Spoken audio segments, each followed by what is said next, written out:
Desde que me entendo por gente, sempre fui o tipo de pessoa que acorda com o menor ruído. Um estalo na madeira do piso, o som distante de um carro passando, o vento sacudindo as árvores do quintal. Tudo era o suficiente para me arrancar do sono.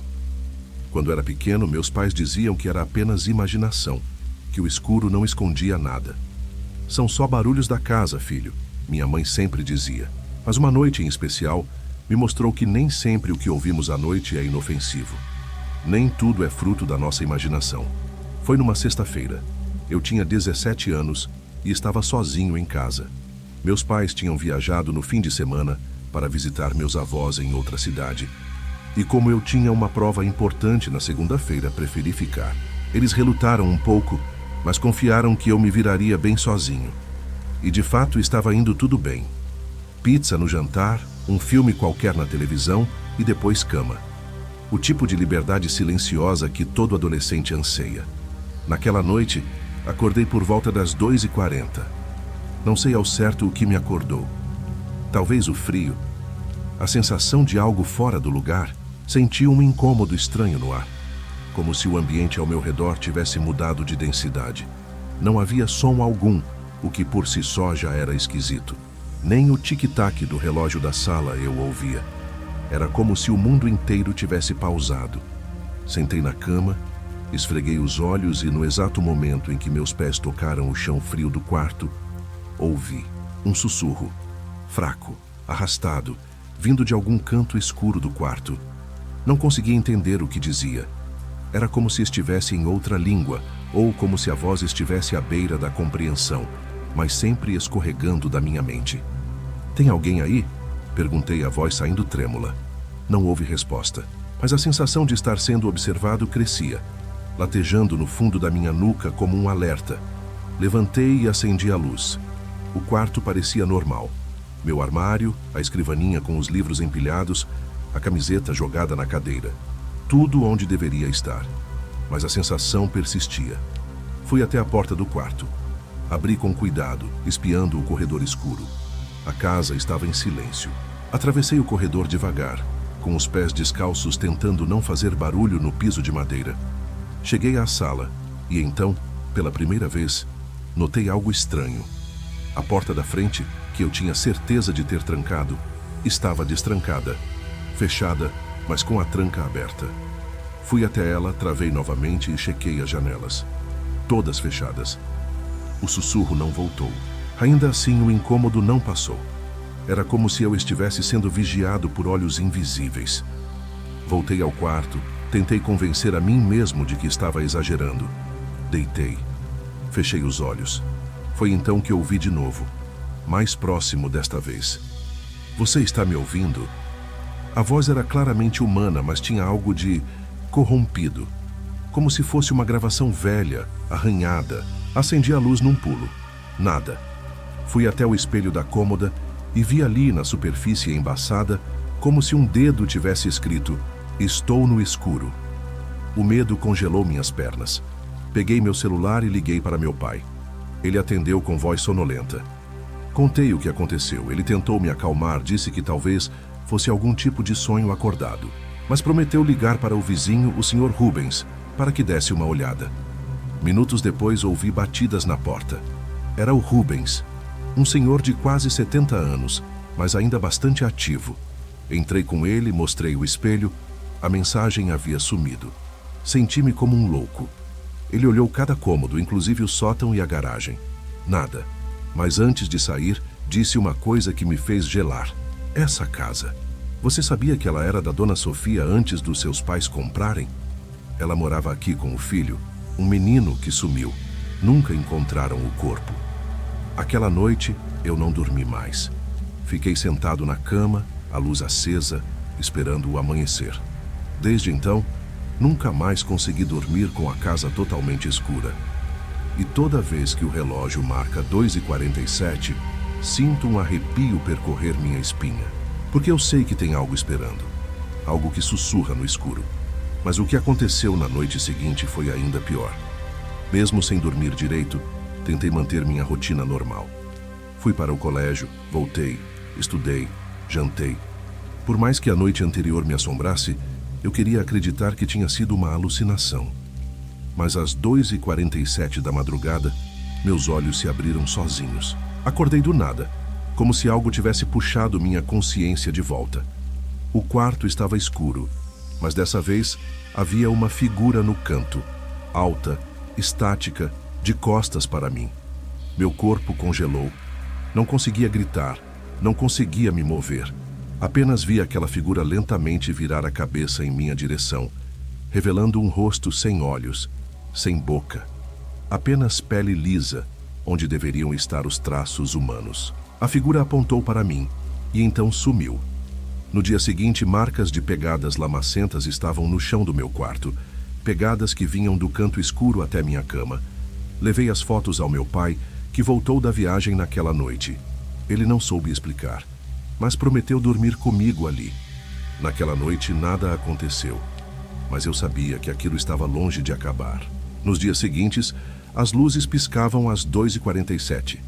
O espelho embaçava, mesmo com o quarto seco. Vozes vinham da parede, da tomada, do dreno da pia. Você abriu a porta, era o que diziam. Chegamos a chamar um padre. A missa foi breve, silenciosa. Ele saiu com uma expressão pesada, sem explicar muito. Apenas disse: fechem as portas. Todas. Mas às 2h47, todas se abriam sozinhas. Até as trancadas com chave. A entidade, o que quer que fosse, estava dentro agora. Hoje, escrevo esse relato como um aviso. Estou me mudando dessa casa, mas algo me diz que isso não será suficiente, porque o sussurro no escuro já não vem do canto do quarto. Ele vem de dentro de mim. E quando você ouvir o sussurro pela primeira vez, não responda. Nunca responda.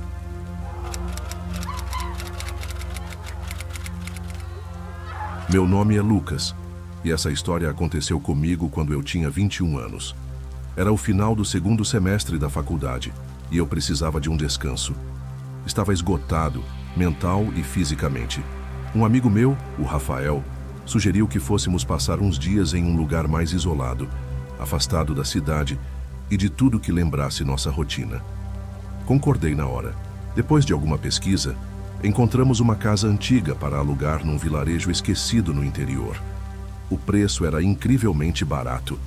A descrição dizia algo sobre ser um lugar rústico, ideal para quem busca silêncio e natureza. Era exatamente o que queríamos. Partimos em uma sexta-feira, no fim da tarde, com o carro cheio de mantimentos e expectativa. A estrada era sinuosa, cercada por mata densa.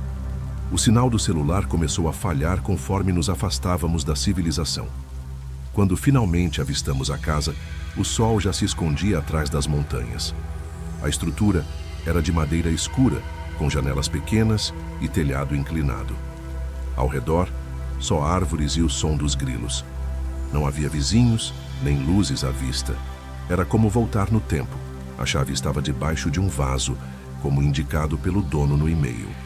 A porta rangeu ao abrir, revelando um interior impregnado por um cheiro de madeira antiga e mofo.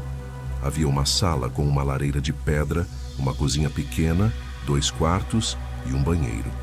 Tudo muito simples, mas funcional. Na primeira noite acendemos a lareira, cozinhamos algo rápido e bebemos cerveja conversando sobre a vida. O som da mata nos envolvia e o cansaço nos venceu rápido. Dormimos cedo. Na segunda noite percebi algo estranho. Acordei de madrugada com o som de passos no assoalho. Achei que fosse Rafael indo ao banheiro, mas a luz do quarto dele estava apagada. Os passos pararam na frente da minha porta, depois sumiram. Achei que tivesse sonhado. Na manhã seguinte, Rafael comentou: "Cara, você andou pelo corredor essa noite?" "Não, por quê?" "Porque ouvi passos e achei que fosse você." Rimos desconfortavelmente. Talvez fosse o madeiramento, pensamos. Casas antigas fazem barulhos estranhos.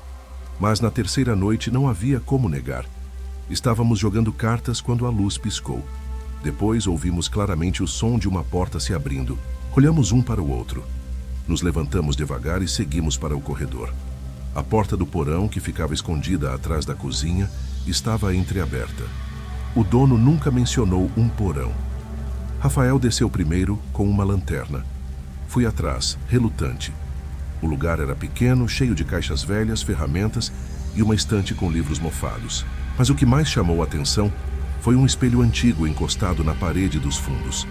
Era grande, com moldura de ferro retorcido e coberto por um lençol branco. Rafael puxou o pano e revelou o espelho. Por um instante, achei que minha imagem estava atrasada, como se o reflexo demorasse um segundo para imitar meu movimento. Pisquei, e o reflexo piscou em seguida, mas achei que fosse o efeito da luz fraca. Voltamos à sala, tentamos ignorar. Mas eu não dormi bem naquela noite. Sonhei com a casa, mas ela estava distorcida. As paredes escorriam como cera derretida e o espelho mostrava imagens que não eram reflexos. Mostrava uma sala com pessoas paradas me observando. No dia seguinte, sugeri irmos embora. Rafael achou exagero. Disse que era só uma casa velha. Mas topei ficar mais uma noite, com condição de irmos embora de manhã. Naquela noite, pouco antes das 3h, o espelho apareceu no meio da sala. Sim, apareceu. Ele não estava mais no porão, estava em pé, no centro da sala, refletindo nós dois sentados no sofá. Congelamos. Rafael foi até ele e encostou com os dedos. Estava frio. Mas o reflexo mostrava uma terceira pessoa, uma figura escura, parada entre nós, com o rosto escondido por sombras. Olhamos ao redor. Nada. No espelho, ela permanecia ali. E então, se virou lentamente para nós. No reflexo. Gritamos. Saímos da casa correndo, sem pegar nada. Dormimos no carro, trancados, com os faróis ligados. Ao amanhecer, o espelho havia sumido da sala. Mas na parede onde ele encostara, havia marcas de queimadura, como se algo corrosivo tivesse sido deixado ali. Voltamos à cidade sem olhar para trás. Avisamos o dono da casa que algo estranho havia acontecido. Ele não respondeu. Dias depois, sua conta foi excluída. Pesquisamos sobre o lugar. Descobrimos que a casa havia pertencido a uma família nos anos 40. Um pai, uma mãe e um filho. Todos desapareceram sem deixar rastros. O espelho, segundo boatos locais, era um presente de um parente distante, um artefato de origem desconhecida. Desde então tenho pesadelos com aquele reflexo. E toda vez que vejo um espelho, espero encontrar mais do que apenas a minha imagem. Porque sei que aquilo ainda está me observando. Meu nome é Denise, e essa história aconteceu quando eu tinha 15 anos. Meus pais haviam acabado de se mudar para uma cidade menor no interior, buscando uma vida mais tranquila e segura. A casa era antiga, mas tinha um charme que minha mãe adorava. Janelas grandes, um quintal amplo e 2 andares. Mas o que mais chamava a atenção era o quarto no andar de cima. Era o maior da casa, com uma vista direta para o campo aberto que rodeava o bairro. Meu irmão mais novo ficou com o quarto menor, e eu, animada, fiquei com o de cima. No começo, tudo parecia normal. Levamos alguns dias organizando a casa, desfazendo caixas, limpando e nos adaptando à nova rotina. Mas mesmo nos primeiros dias, eu já notava algo estranho. Meu quarto estava sempre mais frio que o resto da casa, mesmo em dias quentes. A janela, apesar de bem vedada, deixava entrar um vento gelado que não fazia sentido. Na terceira noite, acordei com um barulho leve, como se algo batesse suavemente na janela. Abri os olhos devagar e vi, do outro lado do vidro, o que parecia ser uma mão pálida, pressionada contra o vidro. Gritei. Meus pais subiram correndo, acenderam a luz, olharam pela janela. Nada. O quintal estava vazio, a janela trancada. Disseram que devia ter sido um sonho, mas eu sabia o que tinha visto. Nas noites seguintes, comecei a trancar a janela com cadeado e colocar uma cadeira contra ela. Mesmo assim, o barulho continuava. Batidas suaves. 3 toques, sempre às 3 da manhã. Não importava o dia. Comecei a perder o sono, e meus pais achavam que era só ansiedade pela mudança. Então, numa noite de chuva, ouvi algo diferente. Além das batidas, ouvi um sussurro, algo dito com pressa, só que do lado de dentro do quarto. Pulei da cama e acendi a luz. Não havia nada. Mas minha cadeira, aquela que eu usava para trancar a janela, estava do outro lado do cômodo. Eu não dormia sonâmbula. E mesmo que dormisse, não conseguiria movê-la sem acordar. Naquela manhã contei tudo aos meus pais. Meu pai, desconfiado, resolveu instalar uma câmera no meu quarto. Não era profissional, mas gravava a noite inteira. Ele achou que talvez eu mesma estivesse causando tudo inconscientemente. Na noite seguinte, deixamos a câmera ligada. Na gravação da manhã seguinte, tudo parecia normal. Até às 3h04. No vídeo vê-se a cadeira se arrastando sozinha, devagar. Depois, a janela se abre, mesmo trancada com cadeado. E então, algo entra. Uma figura escura, encurvada, que rasteja pelo quarto e para ao lado da minha cama. Fica ali por minutos me observando, depois se arrasta de volta pela janela, que se fecha sozinha. Ficamos horrorizados. Levamos o vídeo para a polícia, que disse que devia ser uma montagem. Um policial chegou a rir, mas a gente sabia. Mudamos de casa poucos dias depois, mas o estrago estava feito. Comecei a ter pesadelos. A figura aparecia neles, sempre ao lado da minha cama. Anos depois, já adulta, fui visitar a antiga cidade com o meu namorado. Passamos na frente da casa, agora abandonada. Por impulso, entrei pelo quintal onde o mato tomava conta. Quando me aproximei da casa, ouvi 3 batidas na janela do quarto de cima e vi, mesmo com os vidros embaçados, uma mão pálida contra o vidro. Aquilo nunca foi embora e de algum modo sinto que ainda me segue.